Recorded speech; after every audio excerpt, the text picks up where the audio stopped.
science class, chapter 6, democratic resurgence, page number 123, legacy.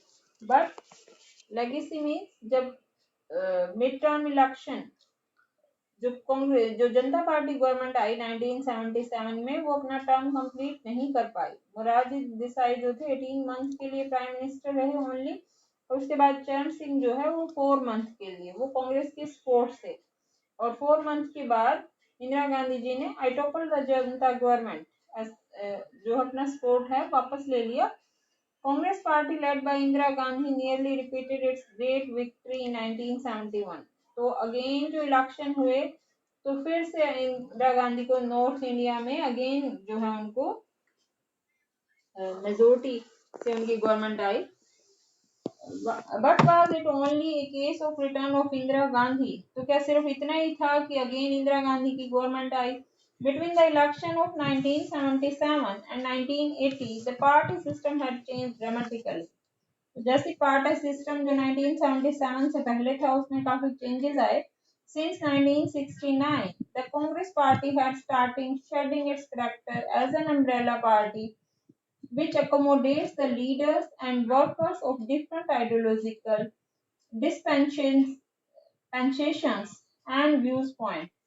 कि 69 के बाद मीन्स इंदिरा गांधी जी जो हैं डिफरेंट कैरेक्टर, एक अम्ब्रेला जो है पार्टी के रूप में थी, जहां डिफरेंट लीडर्स और डिफरेंट जो वर्कर्स की आइडियोलॉजी और व्यू पॉइंट्स थे। The Congress party now identified itself with a particular ideology, claiming to the only socialist and pro poor party.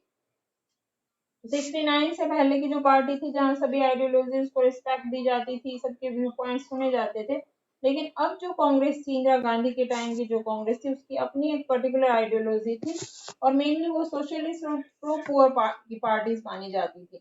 Thus, with the early 1970s, the Congress political success depend on attracting people on the basis of sharp social and ideological division and the appeal of one leader। तो mainly अब कांग्रेस किस तरीके से लोगों को attract कर रही थी? एक तो वन पर्सन की, वन लीडर की जो चार्मिंग पर्सनालिटी थी मिसेस इंदिरा गांधी की, वो लोगों को अट्रैक्ट करती थी। साथ ही पॉलिटिकल सक्सेस कांग्रेस को कितनी मिली है? Sharp social ideological divisions and the appeal of one leader, Indira Gandhi। With the change in the nature of Congress party, other opposition parties relied more and more on what is known as Indian politics as non-Congressism। और जब तक जो है Indira Gandhi prime minister रही, तब तक जो other opposition leaders थे वो नॉन कांग्रेसिज्म के अंडर हमेशा उन्होंने एक होने की कोशिश की। They also realized the need to avoid the division of non-Congress votes in the election। तो उन्होंने रियलाइज किया कि जो नॉन कांग्रेस वोट्स हैं वो डिवीजन नहीं होनी चाहिए उनकी, वो एक साथ जो है विपक्ष को मिलने चाहिए। The factor played a major role in the election of 1977। और इसी कारण से 1977 में जो जनता पार्टी को इतनी मेजोरिटी मिल पाई, क्योंकि एक बहुत सारी पार्टीज एक साथ आई थी, जनता पार्टी में इंक्लूड हुई थी before elections. In an indirect manner, the issue of welfare of the backward caste also began to dominate the politics since 1977। और जो बैकवर्ड क्लास कास्ट का इशू था उसने भी पॉलिटिक्स को डोमिनेट करना स्टार्ट कर दिया था 77 के बाद। As we saw above, the results of 1977 elections were at least the party partly due to a shift among the backward caste of North India। तो मेनली जो 77 का जो रिजल्ट था इलेक्शंस का, वो यहाँ की जो बैकवर्ड क्लास थी उसने भी इंदिरा गांधी के अगेंस्ट वो जो है कास्ट किया था। Following the Lok Sabha election, many states also held the assembly election in 1977। और जब जो लोकसभा इलेक्शन के बाद बहुत सारे स्टेट्स में भी 1977 में इलेक्शंस हुए। Again, the northern state elected the non-Congress government in which the leaders of the backward caste played an important role। तो जो 77 में इलेक्शन हुए उसमें जो नॉन कांग्रेस गवर्नमेंट बहुत सारे स्टेट्स के अंदर आई और उसमें जो बैकवर्ड क्लास है उसने एक मेजर रोल प्ले किया।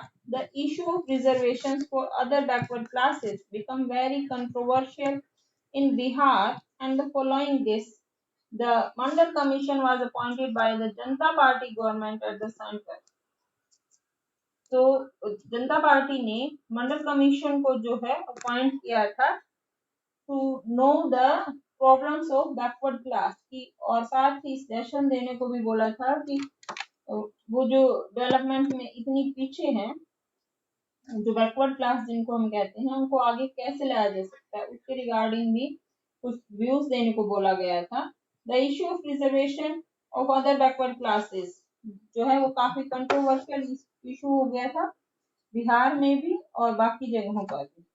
You will read more about this and about the role of politics of backward caste in the last chapter. वो हम ऑलरेडी रीड कर चुके हैं मंडल कमीशन के बारे में। The election of after the emergency set off the process of this change in the party system. और emergency के बाद जो ये प्रोसेस था वो ऑलरेडी खत्म हो चुका था। The emergency and the period around it can be described as the period of the constitutional crisis. तो इमरजेंसी को क्या कहा गया? Period of the constitutional crisis. ये एमसीक्यूज में आता है, इसको अंडरलाइन कर लो। Because it had its origin in the constitutional battle over the jurisdiction of the parliament and the judiciary. तो मेन जो कंट्रोवर्सी थी वो जुडिशरी और जो है मिसेस इंदिरा गांधी कहें या लेजिस्लेचर के बीच थी। और बाद में जो बैटल ऑफ जुरिडिक्शन जिसको कहें कि जिन चीजों में वाद विवाद चल रहा था वो पार्लियामेंट और जुडिशरी का था। On the other hand it was also the period of political crisis, और इमरजेंसी को पीरियड ऑफ पॉलिटिकल क्राइसिस भी कहा गया। The party in power had absolute majority and yet its leadership decided to suspend the democratic process. But जो इंदिरा गांधी जी की जो government थी उनको एब्सोल्यूट मेजॉरिटी मिली थी, फिर भी उन्होंने डिसाइड किया कि डेमोक्रेटिक प्रोसेस को जो है सस्पेंड कर दिया जाए। The makers of the Indian constitution trusted that all the political parties would basically abide by the democratic norms. और सभी की सभी पॉलिटिकल पार्टीज ये चाहती थी कि जो हमारा सिस्टम है वो डेमोक्रेटिक नॉर्म्स मींस डेमोक्रेटिक तरीके से चले। Even during the emergency, when the government would use the extraordinary powers, its use would be within the norms of the rule of law. और मीन्स इमरजेंसी के time पर जिस तरीके से government ने एक्स्ट्राऑर्डिनरी पावर्स को यूज किया, तो उसके बाद भी ऐसा नहीं कर सकते हैं कि जो कुछ भी था वो रूल्स ऑफ लॉ के अकॉर्डिंग या नॉर्म्स के अकॉर्डिंग ही था। This expectation led to the wide and open-ended powers given to the government in the times of emergency.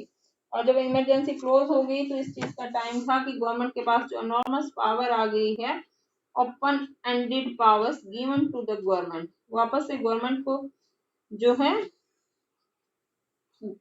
जो इमरजेंसी के टाइम की जो पावर थी अब उसको छोड़नी पड़ेगी गवर्नमेंट को power. These were abused during the emergency के दौरान ही उसके साथ बहुत जो कुछ गलत हुआ लोगों के साथ। This political crisis was more serious than the constitutional crisis. तो जो ये पॉलिटिकल क्राइसिस की जो सिचुएशन थी वो कॉन्स्टिट्यूशनल क्राइसिस से भी ज्यादा बड़ी थी। Another critics issues that emerged during the period was the role and extent of mass protest in the parliamentary democracy. और इस दौरान जो है बहुत सारे बड़े लेवल पर प्रोटेस्ट भी हुए, विरोध हुए। There was a clearly a tension between the institution-based democracy and the democracy based on the spontaneous popular participation. तो जो स्ट्रगल है वो इंस्टीट्यूशन बेस्ड डेमोक्रेसी का था या फिर जो है पॉपुलर पार्टिसिपेशन जो डेमोक्रेसी का हो रहा था। This tension may be attributed to the inability of the party system to incorporate the aspiration of the people. In the two chapters that follow, we shall study some of the manifestations in these tensions, in particular popular movements and debates around the regional identity. Means पहले की तरह movements में participate कर सकते थे अलग अलग तरीके से, और बिना किसी अपनी रीजनल आइडेंटिटी को खोए हुए। This is all for today. बेटा चैप्टर हमारा जो है कंप्लीट हो चुका है। अब आप इसके नोट्स प्रिपेयर कर लेंगे। Thank you.